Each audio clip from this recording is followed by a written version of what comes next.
Hi,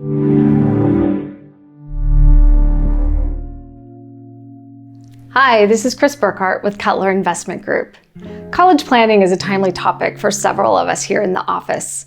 I have one in college and I have one senior in high school, so we're right in the middle of it. And I know how stressful it can be during this time. We got together several advisors and put together just some kind of tips and things that we thought might be helpful for clients to know. Now, we're just touching the surface here. This will get it started and maybe help start the conversation with your financial advisor. Everything has changed since we went through college. The application process, acceptance rates, the cost of tuition, applying for financial aid, it's all completely different. Understanding the terminology and the process and kind of where to start really can help alleviate some of the stress and some of the anxiety for you and your child. Let's start with some basics and see if we can make some of it a little bit easier to understand. You often hear the term cost of attendance, and what that is, that's tuition, any associated fees, room and board, so their dorm, books, supplies, their personal expenses, and if you're traveling out of state, it'll also include transportation.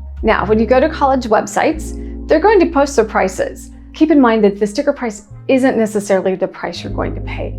Many schools, especially private schools, have the ability now to provide more in scholarships, and there's more financial aid available than there used to be. Don't necessarily let the sticker price prevent you from applying to a school. Ultimately, you don't really know until you get that offer letter, and the offer letter will include any scholarships that may have been awarded to your child and what you're eligible for financial aid. In addition to scholarships provided by the school, there are many other ways that you can keep costs down. There are scholarships provided by many different organizations that your child can apply for. They can also apply credits in high school towards college through taking AP classes or international baccalaureate classes. Another area that's becoming more common is doing 2 years of community college first. Gives the child a little more time and flexibility to decide what it is they want to do with their lives. In the state of Washington and California can be a direct path into some of the more desirable universities like the University of Washington, UCLA, USC. They're guaranteed admittance to those schools after receiving their 2-year diploma from a community college. It can be a great kind of backdoor way in if your child was not accepted through the first round. On that note, another way to get into a school that may not have been accepted as a freshman is to apply before their sophomore year. Transfer rates, acceptance rates are much higher than acceptance rates as a freshman. When looking at schools, one area that is often overlooked is weighing the future earnings against the cost of college. If your child wanted to be a social worker, so that's a great fulfilling career, but it doesn't pay much, at least not out of college. In addition, you often need a graduate degree to move up in that field. We want to set our kids up for success. We don't want them to be in a position where they're taking on so much debt that it's going to cause them stress later in life. Another example of that is accounting. An accounting degree at your local public university is probably going to have the same starting salary as one of the more prestigious institutions. So those pieces of paper coming out of college are weighed equally. However, your loans or your cost, whoever is paying for it, the student or the child, it's going to be a lot higher and may in the end not really pay off. Again, this is not an area that many people consider, but it's one that really plays an important role. Here's a timeline that you and your child can use to stay on track. As a high school junior, between the time school starting and then November, they should be focusing on their PSAT. PSAT scores do matter. Some of the largest scholarships are based on National Merit Scholars, which is based on your PSAT score. Around the same time, probably start taking practice tests for the SAT and the ACT. Your child will probably be taking many practice tests along the way, so starting early takes a lot of that anxiety out of the actual test. Many students take the full test 4 to 6 times before they take the real test. So December through February, start putting together your list and start making a list of schools to visit. And then maybe over spring break, start visiting some of those schools. March through May, have your child start their essay. Getting that process going early gives them time to think through it and make any changes that need to be made. By the end of school year, summer's out, you should have a final list and be ready to schedule tours. It's great if you're traveling and you schedule a tour over the summer, but just know that it's not the same feel of going to a college where all the students are away than visiting a college where it's lively and active and you can see the type of students that are there. I wouldn't be discouraged from visiting colleges. Just let your child know that it's going to be a different feel. Your child's senior year, some of the major points to note are FAFSA opens usually beginning of October. The FAFSA is the form that's used for financial aid. However, it's more than that. If your child receives a scholarship of any sort, you need to have the financial aid on file. There's another form, a CSS, which is used by about 250 private schools. The CSS is a tool that many private schools use to determine financial aid. Similar to the FAFSA, but it goes into much more detail. November of their senior year, schools that offer early decision or early action open up those windows. I'll go into those concepts a little bit more later as well. December, February, your child will receive their acceptance information if they applied early action, early decision. It's also the window where regular application opens. And this is where most people apply. And then you have the wait.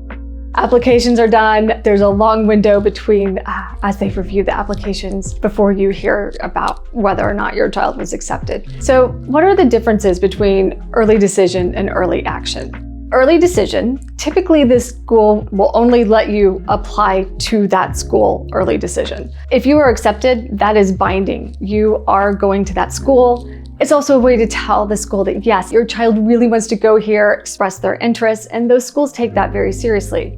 Early action is non-binding. If you receive an acceptance, you don't have to attend. It is a great way to let a school know that, yeah, I'm really interested and I would love to be accepted and accepted early. And the nice thing is you can apply early action to multiple schools. As I mentioned, early decision is binding. Your child will go there if they're accepted. The nice thing about early decision is they have a really high acceptance rate. Often it's 55% of those who apply are accepted. Early decision is not quite as high, but still good. It's typically at least 10%. Early decision, your child will agree to withdraw all other applications that they have out at that time. The parents also have to sign the agreement that says, regardless of whether my child goes, I'm going to pay tuition. So you need to be pretty serious about it. In addition to that, if your child doesn't go to that school, they'll also be blacklisted from other schools that are in the same realm. So go into that knowing that you absolutely want to go to that school, regardless, you're willing to pay whatever they offer you, and yeah, no questions asked. Early decision, on the other hand, like I mentioned, it's non-binding. When those come in, you can compare those offers. It gives you an opportunity to negotiate. One tip that I've learned is there are two areas you can negotiate offers. Obviously, the financial aid department, you can compare it with aid that maybe you got from another school. You could also talk to the admissions department.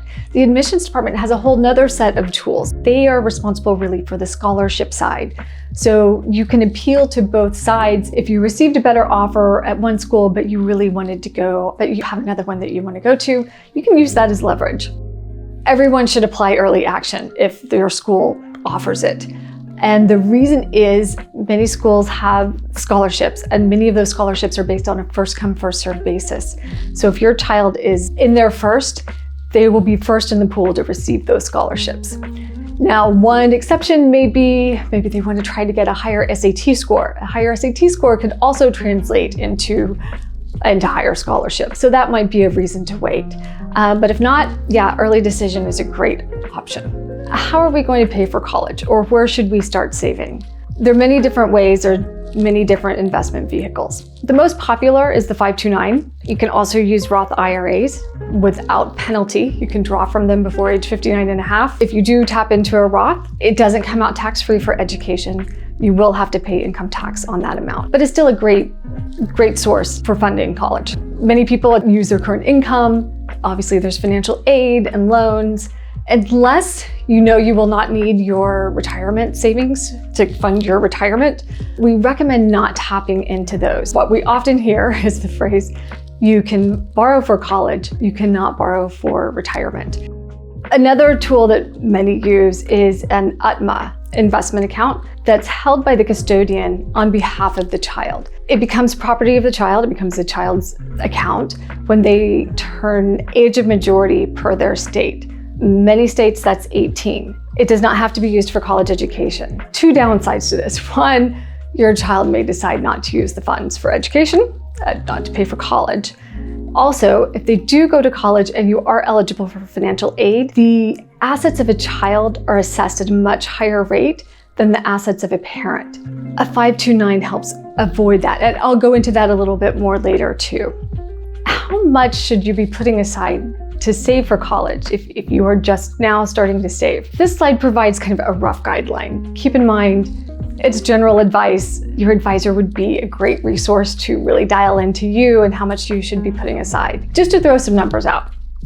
If you wanted to fund the full 4 years, 100% of your child's public education, and they're age 9, you're looking at setting aside over $1,100 a month. Let's say you just want to fund half of that, 2 years. You're looking at putting aside around $585 a month. Now, private, that's going to be considerably higher. If you have a child who's age 9 and we're assuming a 6% growth rate, you're going to need to put in around over $2,700 a month to fund a full 4 years. If you're considering 50%, that's closer to, that's a little over $1,300 a month. And again, this is a great time to reach out to your advisor and get some guidelines and some help with just what's the right amount for you and what your targets should be. The one drawback of a 529 is the possibility of overfunding. You put in your contributions, and after-tax amount, they grow tax-free. If they're used for a qualified education expense, there is no tax due. They are pulled out for a non-qualified education-related expense. You will pay income tax on the gains that have accrued in that account, and you have a 10% penalty. We had one client here at Cutler, a grandmother who funded her 5 grandchildren's education early on, and only one of those children went to college. It still worked out. The child went to medical school and ultimately used up the 529. The grandmother changed the beneficiary, which is always an option if you have overfunded. She used the 529 for her siblings and cousins. So that worked out okay. There are other options, and now there's a new one. We are allowed to roll over $35,000 from a 529 account into the beneficiary's name. So if there's a little bit of money left over, you can go ahead and give that to your child. Get started early on saving for their retirement. As I mentioned before, you can change the beneficiary name to an eligible family member, or sometimes the parent decides to go back to school. So that's an option too. You can also use it to pay up to $10,000 in student loans for the beneficiary or a sibling. We can also use it towards private school, kindergarten through their senior year of high school. And you can use up to $10,000 a year towards that. There are options if you have put a little bit too much money in, but there is a fine line. You don't want to be in a position where you're penalized for having too much. Again, where your advisor can help guide you on what's an appropriate amount to have in the 529 versus maybe a Roth account, which yes, you'd pay the taxes on it, but you're not penalized for using it. I want to touch a little bit on financial aid. I've been mentioning the FAFSA. That's the free application for federal student aid. It's the most commonly used aid tool, and it's used to determine how much a school will provide in financial aid. Each school determines their own amount, and that usually comes in the form of both subsidized and subsidized loans. Subsidized are need-based. Typically, they offer around $1,500 if the child is eligible. Now, the great thing about a subsidized loan is it doesn't start to accrue interest until after the child graduates. In that total of the $5,500 includes unsubsidized loans. Unsubsidized loans, the amount starts to accrue as soon as the loan is taken. It is not delayed until a child has graduated. And again, I mentioned the private schools. They often use the CSS profile. There is no magic formula that we can use to share with you. Each school uses that information differently, and we'll use that to determine financial aid based on their formula. Some schools are very upfront about what that number is based on income, so you can go to the school's website, get an idea of what that may look like. In addition to that, there's different types of aid. Grants, there are scholarships outside of the FAFSA in the school. There are work-study programs, and then there are the loans. There are many different types of loans. The school will provide information on whether or not you qualify for subsidized or unsubsidized loans. That will cover, again, the first $1,500. After that, there are several options. There's the Direct Plus, the Parent Plus loans, and then just school loans and private loans. Of those, we strongly recommend going with the student loans. Just to give you some rates, some examples, direct subsidized and the unsubsidized loans are around 6.53% currently. Student loan will be considerably less than a parent loan. It will be higher than the government loans. Parent loans are typically higher because they assume that the parent can pay more. The downside of a parent loan means it's also in the parent's name, so it becomes part of their debt. Many of us with our kids felt like it would be better to have the child take on the loan. That way they have some skin in the game, they are vested, and typically you will need to co-sign on that loan. The loan will be at a lesser rate than the private loan, or a student loan is typically a lower rate than a parent loan. Those tend to be at a higher interest rate because they assume that the parent can afford more. The other downside on a Parent Plus loan is that it's in the parent's name. That means you're responsible. It becomes your right, your debt, your responsibility. There's a lot of student debt out there, primarily because it's not dischargeable in bankruptcy, which is another reason we want to manage how much our kids take on. There are also private loans, and they look appealing initially, but there is often a teaser rate and it will be really low, but it very quickly escalates. Most likely it would be better to avoid these or go in knowing what can happen. Student loans, if you can take them out, are the best option. It's a lower interest rate because it's for the student. The parent co-signs on the loan, but after the child is out for a year and has been paying regularly, many companies will allow the parent to take their name off of that loan, and then it just becomes a debt of the child. You can still help them with it, but you're not on the hook. It's not in your name. Understanding how the FAFSA works can also be very helpful. This chart is a great example. Compare the parent's assets to the student's assets. Students' assets are assessed at a much higher rate than the parent's assets. Now, this is just for the FAFSA. This is the CSS is totally different. The FAFSA, so it's looking at the previous 2 years. I suggest your sophomore year of high school, go online and run your numbers. There are many calculators out there that will give you a pretty good idea of kind of what you're looking at in terms of financial aid, depending on how much your tuition is. And if you need to make adjustments before your junior year, that gives you some time and some flexibility. Because as we see here, the students' assets are assessed at a much higher rate. And on top of that, income is also assessed from a much higher rate. So parents' income could be as low as 22%, where the child's income is assessed at 50%. And assets, the parent asset, so your brokerage account, your savings, that's assessed at just 5.6%. In comparison to the child's assets, which are assessed at 20%, which goes back to earlier when we said the UGMA may not be the best option if you think you may be eligible for financial aid. Now you'll also notice here the grandparents' assets. They're not assessed at all. One option may be, before your junior year of high school, before the tax year, move any 529s into the grandparent's name, make them the custodian of the account. That way it takes it off the table entirely. And if you do have extra cash and you're likely to use it for education anyway, that's also a great time to put more into the 529 to get that money off of the table as well. So, just to recap some of what we just talked about, how can you maximize financial aid? First is to minimize the student assets. Second would be to avoid high income years from your child's junior year, tax year, through their junior year of high school to sophomore year of college. So that would not be a good time to do a Roth conversion or increase your income on paper. Start early and be strategic with your gifts, and also consider what's the best time to take from those accounts. There's a lot of research that you can do on your own to prepare for college. This sheet gives you all of those links. One in particular is the College Navigator. That's a great place to start. It tells you in depth about each college, the cost of attendance. It gives links to their net price calculators. It's a great tool to get you going.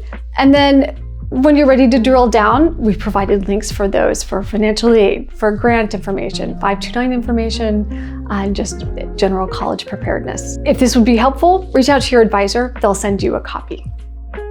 We've really just touched the surface here and just kind of given you a broad overview of college planning and the application process. Reach out to your advisor. They can help you with every step of the way. When you're first starting to save, they can help you determine how much to target, what's the best investment vehicle for those savings. If you're applying, we can help you fill out the FAFSA and the CSS profile, which are rather complicated and lengthy. And then we can also make sure that the colleges that you're looking at are aligned with your long-term goals and don't have any impediment on your personal retirement. There's no one right answer when it comes to funding and paying for college. And relying on your advisor who knows your particular financial situation can set your family up for success.